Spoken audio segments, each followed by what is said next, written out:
Welcome back, guys. I'm Mike Burrows from StanceWorks, and today we are working on my E30 M3 track car because I've got a brand new custom H&R Motorsport coilover kit to put on this thing. The guys in Germany have tuned this kit specifically for a on-track racing application, and we're gonna make this car drive better than it ever has. If you remember in my last on-track video, this thing was all over the place and drastically needs a suspension overhaul. So I'm gonna walk you guys through the whole process from taking everything off of the car, disassembling the original front struts, assembling the new stuff, and getting everything back on the car and back down on the ground. And I'm excited because it's going to hugely improve the way this car drives. But before we dive into that, I do want to say, if you like what I've been putting out on this channel and you like the content I've been making, be sure to subscribe, leave some feedback, let me know what you think, because your participation in this channel makes sure that it can keep growing and I can keep putting these videos out twice a week, every week.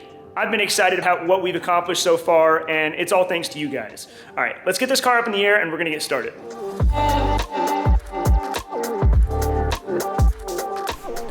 So I'm going all in on this one because not only did I figure I should share this process since it's something going on in the shop, but I also figured this could be an opportunity to create the ultimate E30 or just vintage BMW coilover install video, because this process is pretty much identical on any classic BMW, whether it's an E30, an E28, an E21, you name it. I'm starting off with the brakes. Now, it's worth mentioning up front that my brakes are going to be attached a bit differently than pretty much anyone else's because I've got a big brake kit.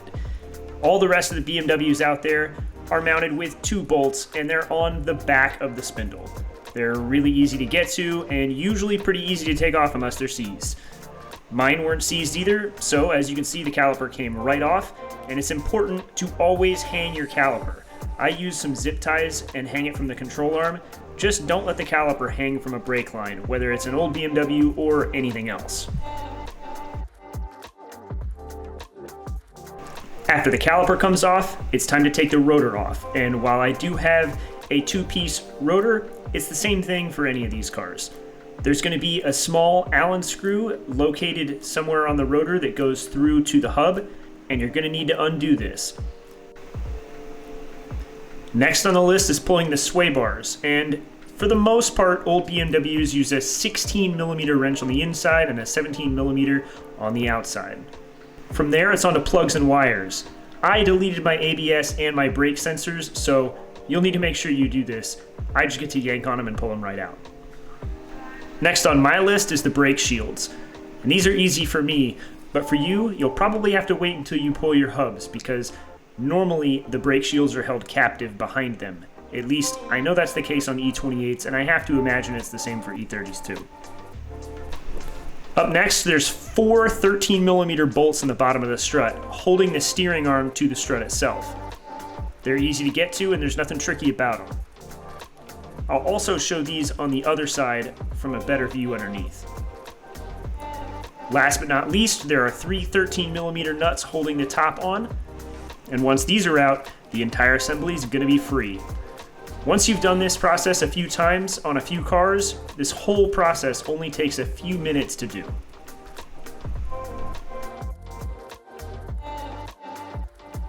Now we're on the other side and we're going to do this one in one fell swoop so you can see just how easy it is once you know the rhythm.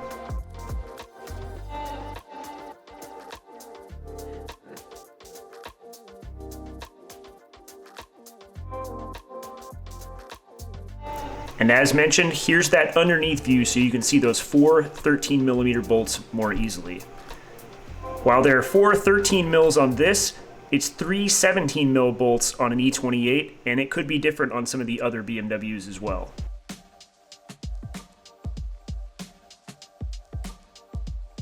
One thing that was frustrating that I encountered is some clown through-bolted the camber plates to the strut towers. It made getting them removed just mildly tricky.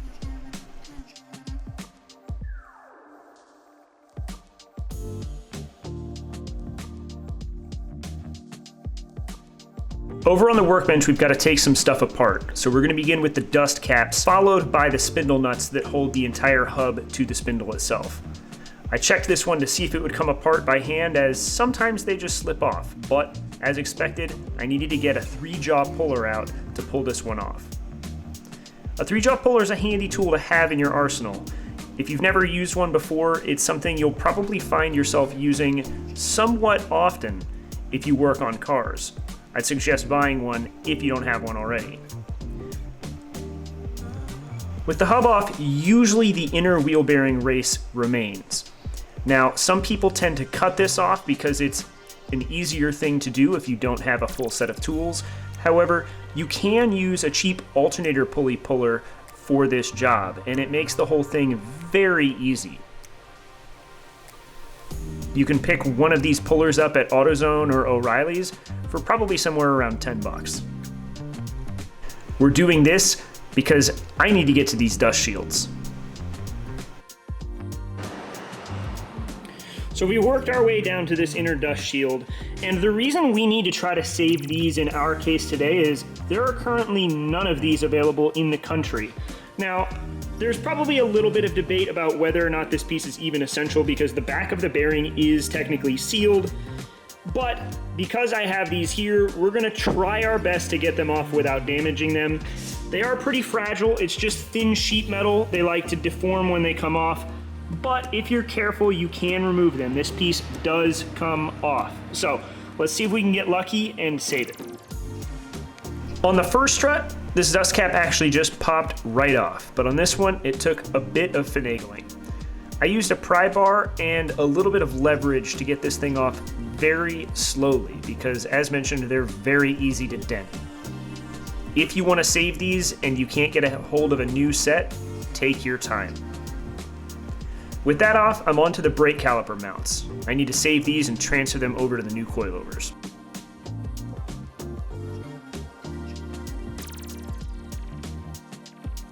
Once again, we'll do the other side, and we'll do it in one fell swoop. As you can see if you know the process, this whole disassembly phase only takes a few minutes. Last on the list is to remove the old shocks from the strut housings. And as you can see here, these things were totally blown. And this fully explains why the car was as bouncy as it was before.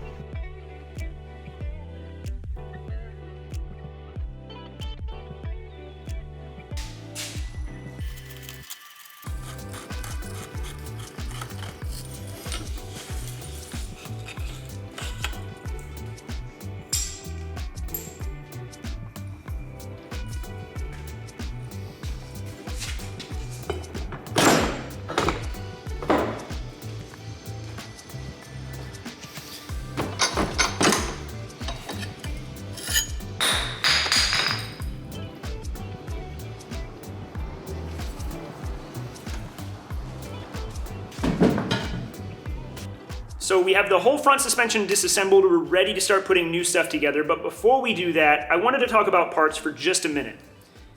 This is what came off of the M3, and if you're not familiar with classic BMWs, pretty much all of them have the front spindle integrated into the strut housing, and that's kind of a problem for guys who want coilovers for these cars. There's a few different ways to accomplish it, but a true bolt-on solution is pretty rare. Most of the time it's accomplished by welding purchase to the top of the strut housing and then putting an adapter on and using an aftermarket shock insert. And that works, but for guys that don't want to get out a welder and cut up their factory stuff, it doesn't. What's really cool about what H&R offers for this car is that it's a complete bolt-on solution. I mean, this thing shows up and it's ready to go on the car, and that's one of the things I really like about it. Now, you do have to send in your factory strut housings because these things are worth a lot these days, and if you're talking about an E30 M3, these are practically worth their weight in gold. And the reason is because it's really expensive to machine all new spindles for aftermarket setups. So the best way to accomplish it is to send in your factory ones. So we're gonna send these back to Germany and replace the set that I took because no one wants to pay that core charge, right? So I said, this is my custom E30 Motorsport application from H&R. And it's got some monumental spring rates, camber plates, adjustable shock damping. I mean, this thing is engineered specifically for the E30 and what I want to do with it, which is to go faster and improve my driving. The rear is still divorced just like it comes from the factory. It's not a rear coilover setup, which is honestly pretty much all anybody really needs unless you're going balls to the wall. We've got billet top hats, adjustable shock damping in the back as well, and all billet parts for the rear, including the spring adjuster and spring hat. I mean, this kit is nice, it's lightweight, and as said, it's built specifically for this car, valved for this car, sprung for this car. I'm excited to see just how much better it's gonna drive with these parts on there. So let's finish this job up. Let's put some hubs on and get this stuff installed. Assembly is, as always, the reverse of disassembly. I'm starting with a dust shield and just tapping it on slowly into place so I don't bend it. When it comes to the wheel bearings, usually they'll slip right on, but sometimes you gotta give them a couple taps to get them onto the spindle. That's followed by the spindle nut, and we're gonna torque these down later once they're on the car because they have to go all the way to 210 pound-feet of torque. Last on the bench is the brake caliper mounts, and I have to make sure I get those oriented correctly or the whole setup won't go together once I put it on the car. Over on the car, it's time to lift the front strut up into the strut tower. And sometimes it's kind of tricky to orient them and get all 3 studs to go through the holes, but I promise they will go. You just need to clock it correctly. It will only go through the top one way.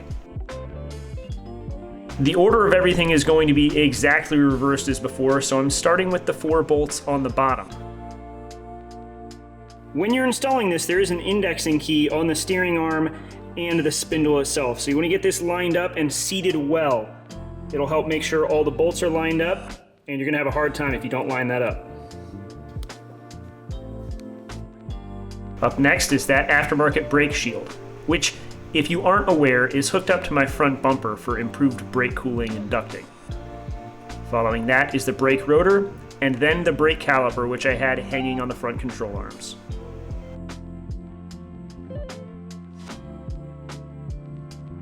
Last but not least is the sway bar end link. I've just got to make sure everything's tightened down, and that's one side almost finished. On the other side, I'm working on those bottom 4 bolts again, and I want to take the time to mention, if this doesn't go together smoothly, don't force it. Sometimes it's kind of tricky to line things up, and you can mess things up if you use the bolts to draw it together and it's not set up correctly. So make sure this goes smoothly. It will go if you take your time.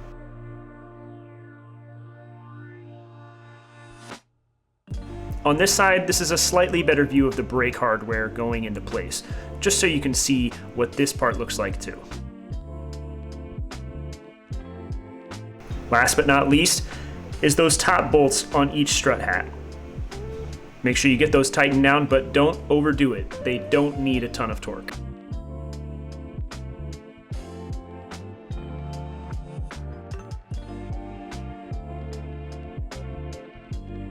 Alright, so this is the silliest tool that I own, and I only own it because I've had several cars on center lock wheels, and with those you need something like this. This is really overkill for this job. You don't need one like this, but honestly this is the only one that I have that goes to 210 pound-feet of torque, so it's what I'm going to use.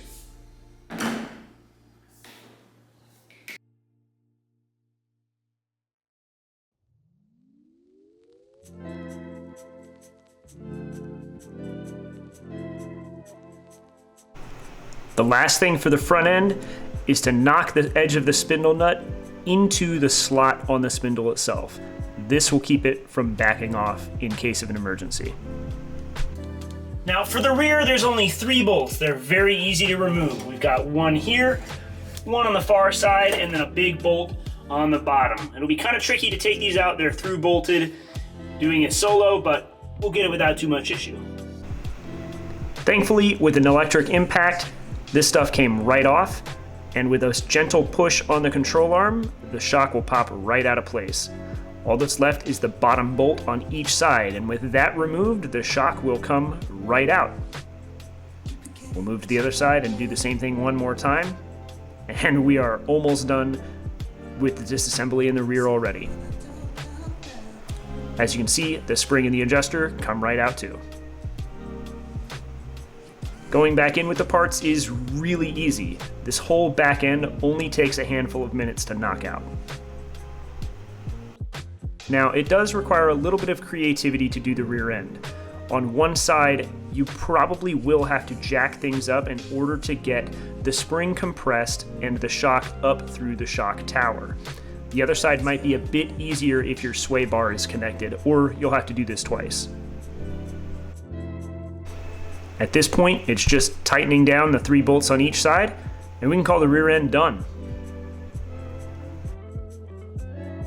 From here, we've just got to put the wheels and tires back on the car.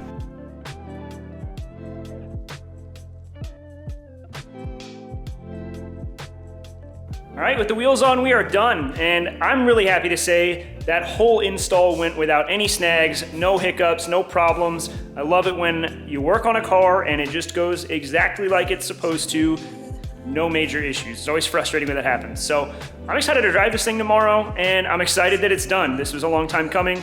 I'm appreciative that H&R knocked out a kit for this thing in short order after that last track episode, and I realized we gotta solve this.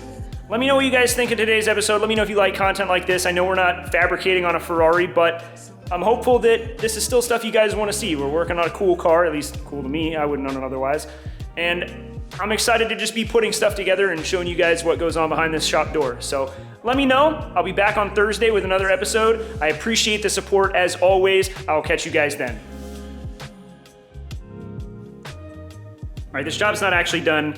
You know what I forgot to do? I forgot to put those dust covers on the outsides of those spindle nuts. Fortunately, it takes like 2 seconds. Now it's done, and now we can go home.